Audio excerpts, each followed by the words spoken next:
Hey everyone, what's going on? This is Sergeant Sentinel with another Sergeant Sentinel gaming video game review. Now today I'm talking about Astrobot that came out this year, and for those of you that haven't necessarily played it, you might be wondering, well, what's all the hype about Astrobot? In this review I'm going to tell you what I thought about it and what I think its most important strengths are as far as a platformer. Now for those of you that are not PlayStation 5 gamers, Astrobot may be a character that you don't know or recognize, but for those that have played on PlayStation 5, obviously, Astrobot's Playroom is the game that comes with PlayStation 5. It's free, it's already installed on the console, you don't got to do anything. So it kind of teaches you the ins and outs of DualSense controller, and it's a fun game. It introduces you to this character, Astrobot, but in Astrobot's Playroom, you can't die. Well, in Astrobot, it's his full-blown adventure across an entire galaxy, and you can die, of course, there's different levels, but the story basically goes that the ship that you were flying on, the PlayStation 5, was destroyed by some enemies in space. And of course, some of them keep the parts that you have to recover from bosses throughout different star systems in order to make your PlayStation 5 mothership work. That's pretty much the storyline. And you might say, well, that's simplified. And it's like, yeah, they keep it simplified so that this is a very approachable title. It is a platformer, obviously, and some levels are a little more difficult than others, but it's not undoable, and it definitely is a game that can be played and enjoyed by kids, adults, it doesn't matter, provided you enjoy PlayStation IPs. Now, I know you're probably thinking, well, what does he mean by that? What does he mean by enjoy PlayStation IPs? Basically, what I mean by that is that in this game, Astrobot, there's a lot of homage paid to the history and legacy of PlayStation in gaming, and there's some Easter eggs in here, you could call them. And for people who have been PlayStation gamers for years, you're going to recognize a lot of these nods to other franchises. Some of these franchises just aren't developed anymore. Some of them are, but the thing is with these with PlayStation giving a nod to these IPs that they no longer use, it feels like they're showing respect to people who remember those franchises, who enjoyed them, and understand that PlayStation has a very important legacy in gaming. But enough about that. Let's talk about the gameplay. Now, the gameplay obviously is from a third-person perspective, and this is a platformer. So for those of you that aren't familiar with platformers, you may not enjoy it, but it's, like I said, it's an approachable game, and it's not really complicated with the tasks that you have to complete. Basically, you're navigating across these maps, and you're trying to find bots that have been lost. You're trying to find puzzle pieces, and in some of these levels, you're trying to find the portal or gateway to the hidden galaxy, where there's kind of like bonus levels.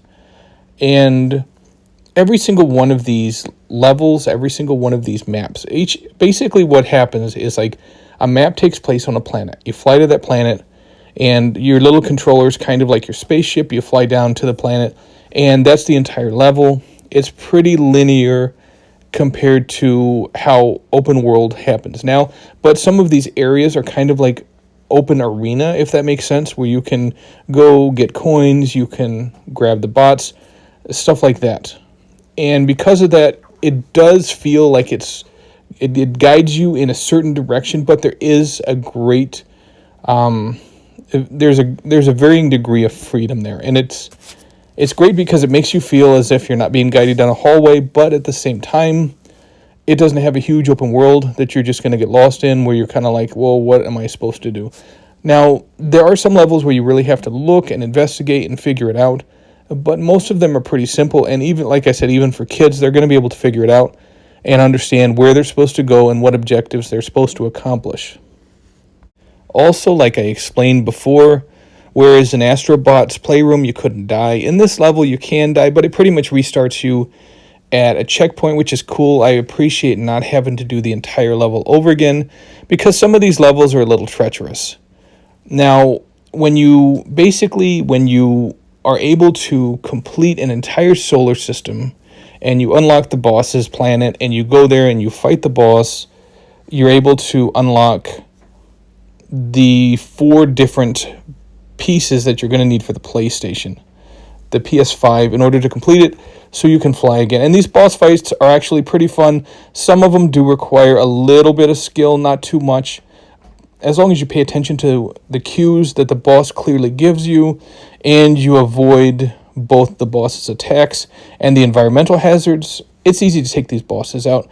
And I think the bosses are very well designed. They're, aesthetically pleasing. It's fun to play. And once you figure out the boss's attack patterns, it's pretty simple and it's pretty straightforward. It's not undoable, whereas some people might play a boss in a game and get extremely frustrated and spend an entire day doing it.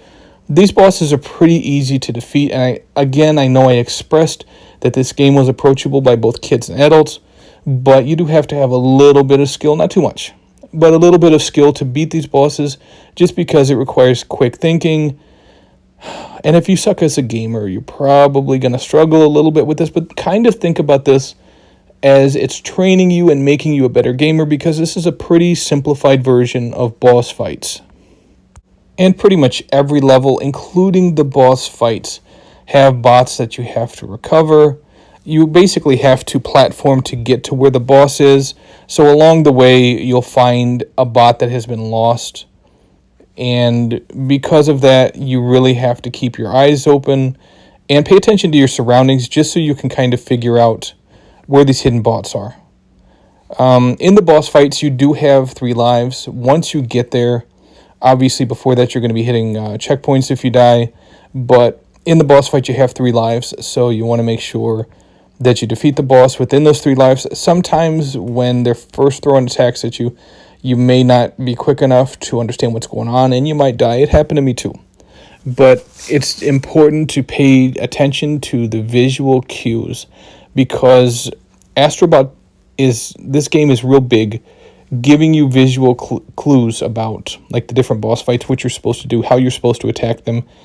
And like I said, just paying attention to these and being able to react to what you're seeing is going to help you defeat the boss. Now, something else I want to point out about this game before I move on is that it offers you kind of a superpower, if you want to call it that.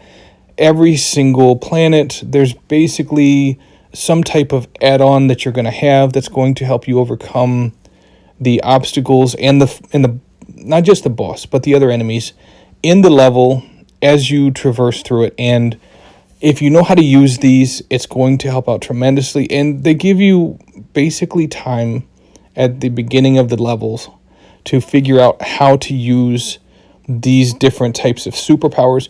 And of course, some of these superpowers will be used again on different planets. Again, it depends on what types of objectives you're supposed to achieve when you get to certain planets. Like there's one that slows down time. There's another one that's kind of like a rocket boost. There's another one that inflates you like a balloon for 5 or 10 seconds and allows you to traverse to different platforms that are hard to get to without it. So these abilities add depth to the gameplay, and it keeps it from feeling boring, but it also allows you to experience different types of challenges. And like I said, it builds your abilities. So not only as a solid platformer, but also in the way it respects the PlayStation legacy, Astrobot is solid. And I had a lot of fun with it. And because I've been a PlayStation gamer for years, a lot of these references like to God of War and Uncharted, I got them, I understood them, I laughed when I saw them, and it was a lot of fun. So if you're looking for a solid platformer, that's great, and that's cut above a lot of platformers we have nowadays. I had a lot of fun with this game, and I think if you pick it up and you like platformers, you will too. Thanks for watching this video. I do greatly appreciate it. This is SSG, aka Sergeant Sentinel. Take it easy, gamers.